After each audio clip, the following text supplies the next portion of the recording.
I'm Shirley Nachtrieb, the judge for this Fluid 3 Exploring Watercolor exhibits here at Framations.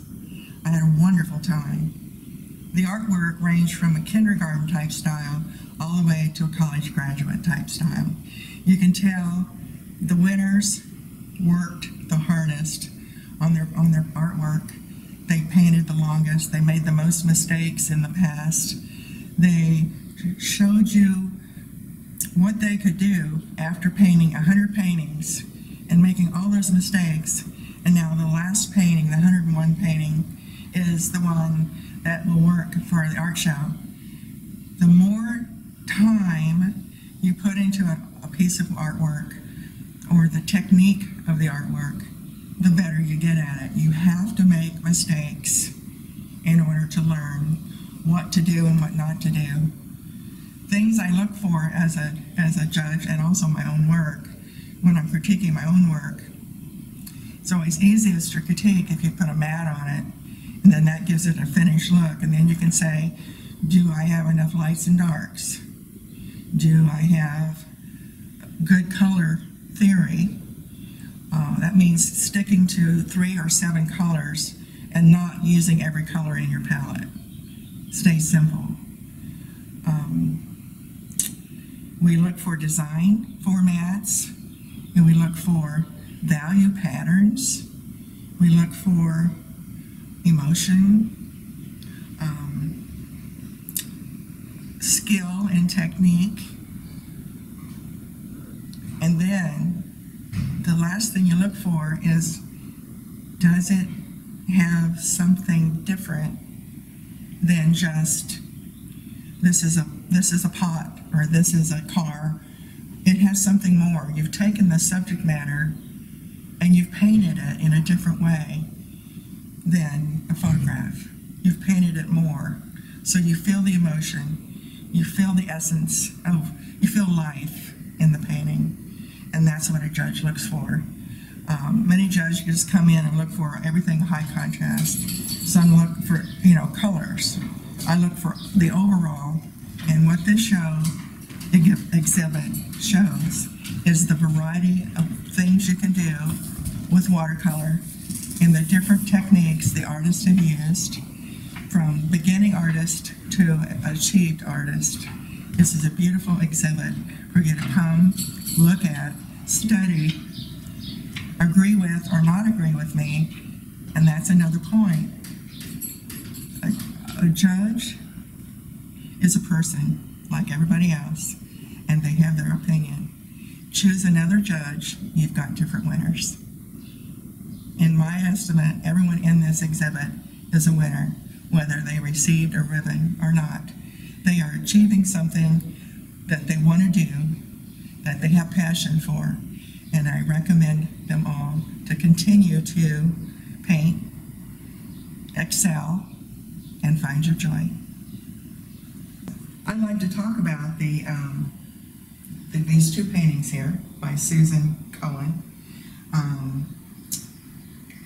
She did a beautiful job with composition, line, repetition, color theory. Even though I did not give her a ribbon, I admire her work and I see her passion. We have 4 paintings in the show by Carolyn Schlitter, The Red Barn, and she was working from a photograph, and she used watercolor and I think acrylic or gouache to get the snow on top of the barn and the foreground to give it more texture. It's very well accomplished. This one here is a seascape, and it's nicely done. It has a look of a place. It's representational. It doesn't have enough feeling in it for me, but it's very well done. And I like its colors, blue and gold. Here is her painting of the rose, and roses are not easy, so we can give her a compliment on that she had tackled a difficult subject matter and presented it to you to show her love of roses. And above that, you see her love of peacocks. And this is a peacock in flight, which she, I think, took a photograph of in flight. She's also a photographer. And then she did a painting of it. Very well done, Carolyn. Stephanie Norton's painting of the soldier is very well done. I love the colors of the uniform and the backpack and walking away. So now you're wondering, is he going back to war or is he going home? Things that I would correct if this painting is correctable is she needs a stronger shadow underneath, the wet into wet, neutral color shadow. And then the colors that she brought into the background, the red and the blues, I'm not sure why she did that unless it represents explosions. But if I were to do this type of painting, I would keep the colors of the forest, of the camouflage, so you are focused on him and not distracted, because those colors are neutral, the camouflage. The other colors are pure, so it takes away from the element of the soldier. But I love what she did with the soldier. The body language, it's beautiful. What I find interesting about these two paintings by Maggie McCarthy is her wonderful use of color theory and technique. She used a warm palette in a wet into wet technique to create two lovely landscapes, one very textural at the top with the trees and the grasses. I selected the bottom one for a prize, honorable mention, because of its wet into wet technique, and it flows. The colors are warm, she has a contrasting value, and you can feel that you're in the painting and how quiet that morning is. These four paintings are by Judy St Louis. I'd like to talk about her work. The top right painting is a high contrast of light and dark, and it shows action of a man drinking wine. She did an excellent job in the portraiture. The second one, below that, I gave an honorable mention to, is a plein air painting where she sits outside and paints it on location. And you can feel the looseness of her strokes. She does the painting first, and she goes back and then adds the detail. She has two florals here next to those. The top one is a wet into wet beginning, and then she does negative painting to make the positive shapes come forward. On the bottom one is very similar to the top one, but I like the top one better because there's more of a flow. There's nothing stopping the eye. Even though the bottom one is just as beautiful, there are things she's added that stop my eye from continuing on, and that's her little squiggles. That's her little element of personality that she puts in there. But for me, as a judge, it took away from the overall painting. These four paintings are by artist Linda Wilmus, St. Charles County. What I like about her work is it's very detailed drawing, loose painting, and then she tightens up. The top two paintings are high contrast with lots of detail. The bottom one is a seascape, again, with a pre-drawn, detailed pencil drawing and then painted. The one I gave the ribbon to of the lighthouse, I like the best because it has a feeling in it. It feels loose, quiet, and she titled it Lighthouse at Peggy's Cove. And what I like about it are the colors, the looseness, and the flow of the paint. Here we have four paintings by Joye Rothermeck, and I'd like to say something about those.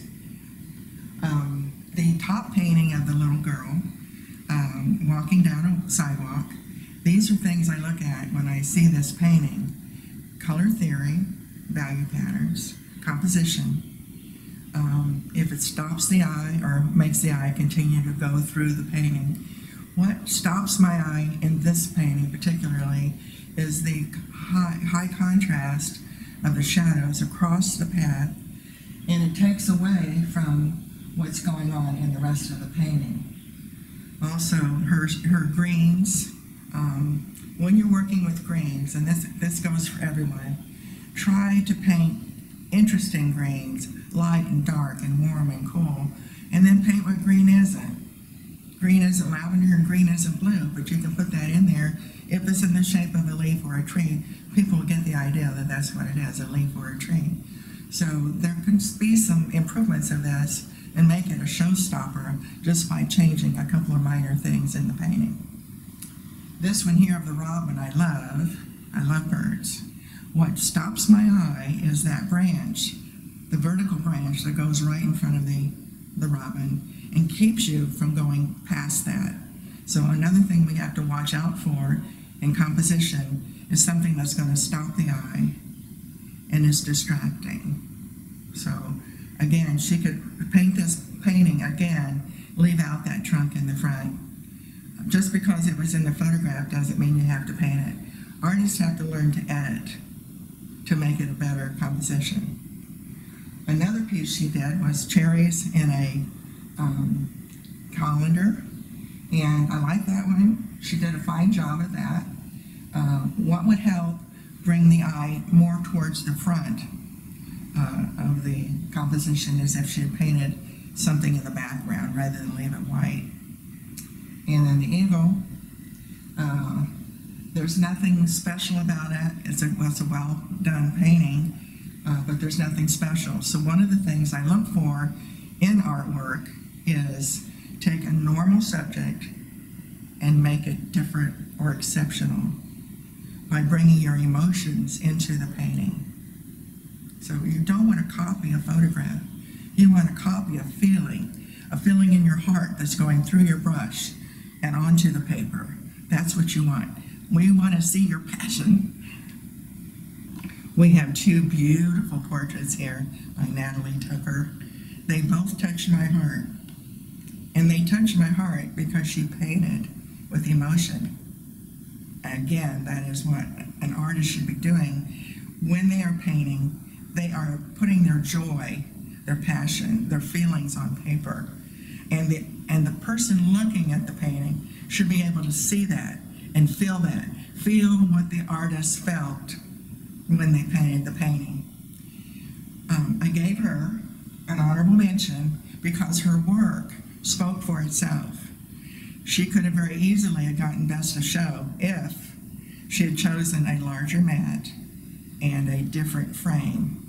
We have to watch what we do with presentation.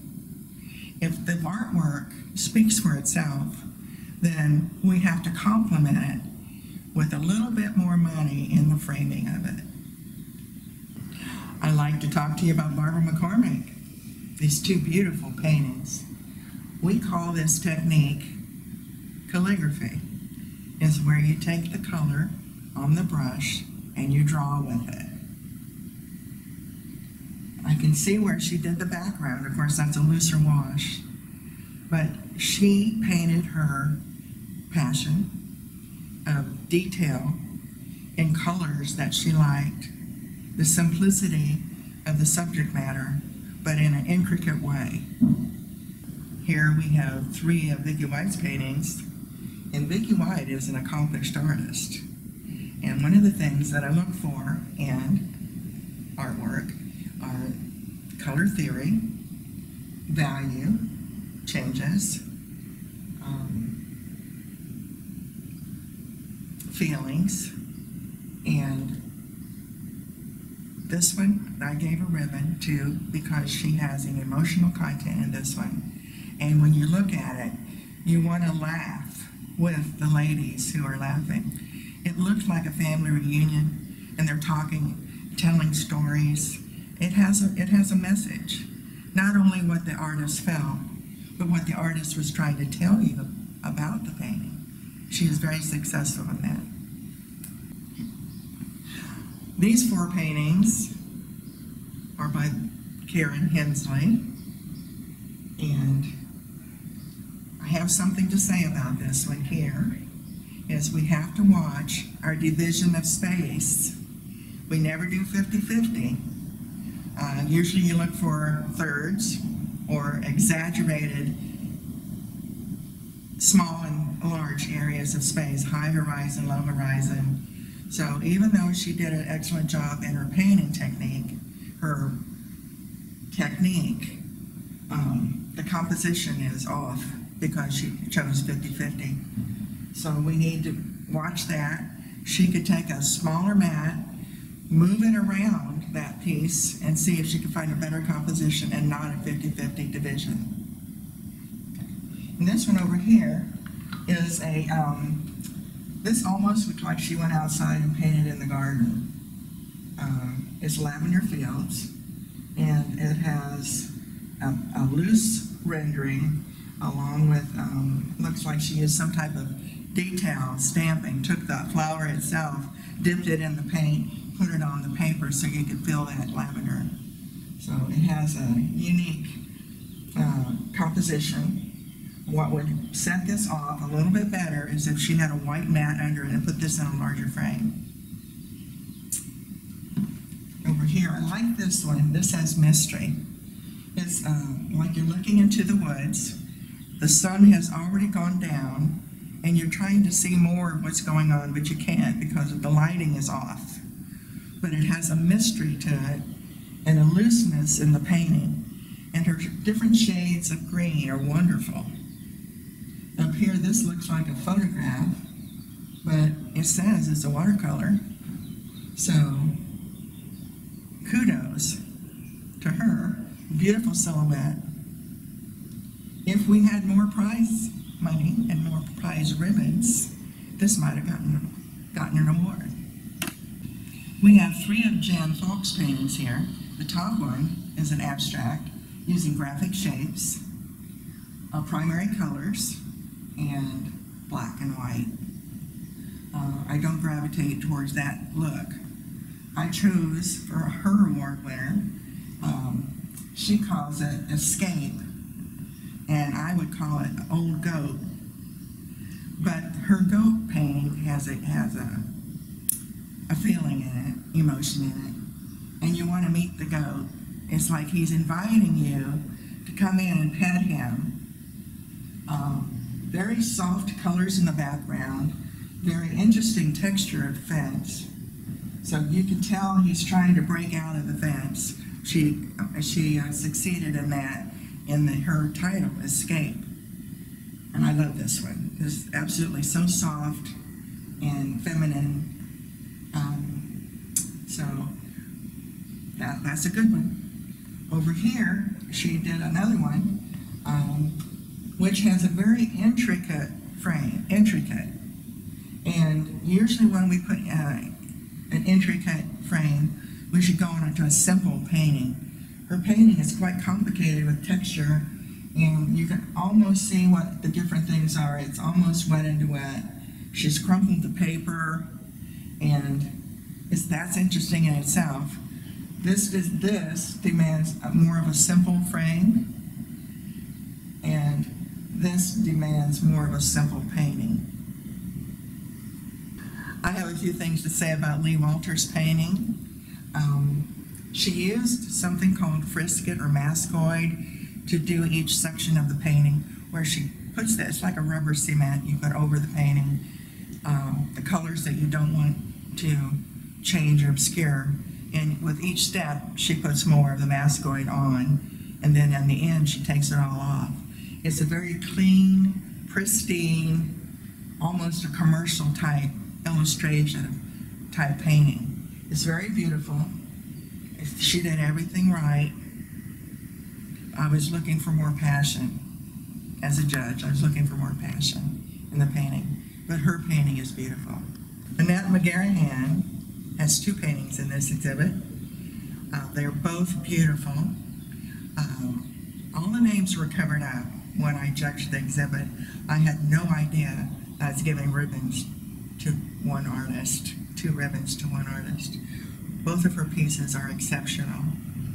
I felt the passion, the emotion, the welcoming, the telling of the story here in this one that I gave first place.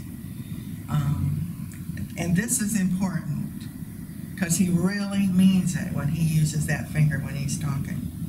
And she left that in there, and you want to know what he's talking about. This is what I'm saying. When a painting can tell a story, the viewer is saying, what is he talking about? I want to hear what he has to say. The floral up here is so soft and delicate. You can almost feel the mist in the air on that one. Her color theory is beautiful. She chose complementary colors on the color wheel, red and green. She chose pink as sort of orangey. Beautiful variety of greens. You can see where she painted more than green. She painted colors in the leaves to make them more interesting. So we have a lot of interest in both her paintings. This one invites you in to smell the flowers, and this one says, I want to tell you a story. Mary Righty has two paintings in this exhibit. The top one I gave second place. It shows a warm autumn day and a picnic on probably the last day of a nice warm autumn time when you can sit on a picnic bench and talk to somebody in private. The feeling is very loose and wet. There's nothing in the painting that distracts you from what's going on. You feel the essence of the day. That is just a plus, plus, plus when you can feel something when you look at a painting. The second one here is not quite as successful, and I think what bothers my eye is the position of almost a bullseye here. If it was been a little bit to the right or a little bit to the left, it might have been a better painting. I'll bring more of the splash into the dark, bring some of the dark into the light. So that's something else I look for in a painting, is to bring the dark into the light and bring the light into the dark. And what that does, it integrates those two high contrast values into the painting as a whole. Michelle Graf, in her two pieces in this show, both of trees, so you can tell that's one of her favorite gloves. The top one is very well framed, so on this one, I'd give her an A+ for presentation. There is nothing in that frame or mat that takes away from the painting itself. She has given it the spotlight, and you can tell that tree is one of her loves. The second one below that is matted with a colored mat, and this is a no-no in a judge show. If you want to match your sofa, then go ahead, but if you're going to enter it in the show, my recommendation is neutral mats, white or black or off-white, or neutral frames, again, white, black, gold, silver, but keep the colors away. So on the second one, it's not as successful because the mat dominates what she's trying to say in the painting. This is Marty McKay's work. She entered 3 pieces. They are all whimsical, lots of drawing and painting, very fantasy type. You can tell she wants to do watercolors. And this is her beginning way of expressing herself in a flowing medium. So what I can say to her is a good representation for your first attempts and to keep painting.